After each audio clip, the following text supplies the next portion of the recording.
আজকে একটা yummy chicken pasta recipe share করব, যেটা বাচ্চা থেকে বড় সবারই খেতে ভীষণ টেস্টি আর ইয়াম্মি লাগবে।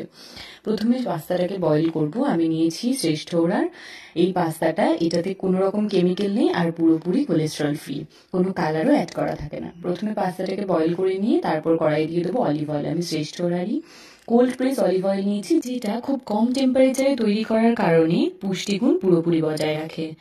তারপর তেলের মধ্যে কিছুটা রসুন ভেজে নিয়ে তার সাথে দিয়েছি কাঁচা লঙ্কা, পেঁয়াজ, আর তারপর অ্যাড করেছি গাজর, ক্যাপসিকাম আর টমেটো। সবজিগুলো 50% ভেজে নিয়ে তারপর অ্যাড করব নুন, soya sauce, tomato sauce, chilli sauce দিয়ে সব ভালো করে মিশিয়ে তাতে অ্যাড করে দেবো শ্রেডেড চিকেনগুলো, যেটা আমি আগে থেকেই সেদ্ধ করে ভাবে ছাড়িয়ে রেখেছিলাম।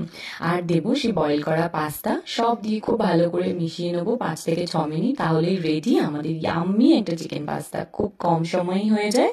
তোমরা বাড়িতে ট্রাই করো। বাই।